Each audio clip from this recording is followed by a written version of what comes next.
अस्सलातु वस्सलामु अलैका या रसूल अल्लाह। अस्सलातु वस्सलामु अलैका या नबी अल्लाह। अस्सलातु वस्सलामु अलैका या हबीब अल्लाह। औज़ु बिल्लाहि मिनश्शैतानिर्रजीम बिस्मिल्लाहिर्रहमानिर्रहीम। अस्सलामु अलैकुम। अल्हम्दुलिल्लाह एक नई वीडियो के साथ हाजिर हूँ। कैसे हैं आप सब? मेरी दुआ है कि अल्लाह ताला आप सबको हमेशा खुश व खुर्रम रखे, आमीन।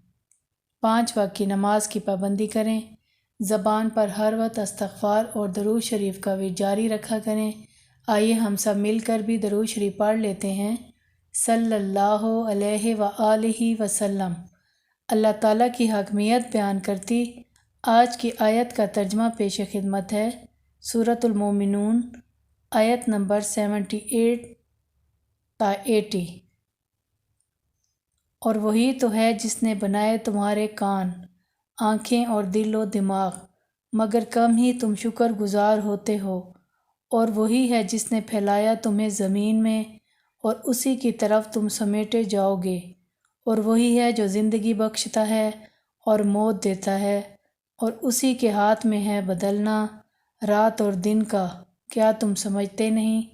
सुभान अल्लाह। इसम या कहारो अल्लाह ताला का सफ़ाती नाम है। इसका मायने ज़ोर वाला है। अल्लाह ताला वो हस्ती है जो सबसे ज़्यादा ताकतवर और ज़बरदस्त ज़ोर वाला है। अल्लाह ताला हर चीज़ पर कादिर है। जिन हो या इंसान, सब अल्लाह ताला के ताबे हैं। कोई पत्ता अल्लाह ताला के हुक्म के बग़ैर हिल नहीं सकता। या कहारों का विर्द जारी रखने से जादू जिन्नात जितना पुराना हो, घर में वीरानी या बेबरकती हो, बीमारी जितनी भी लाइलाज हो, गर्ज हर मुश्किल में पड़ना फौरी असर और नफ़ा रखता है।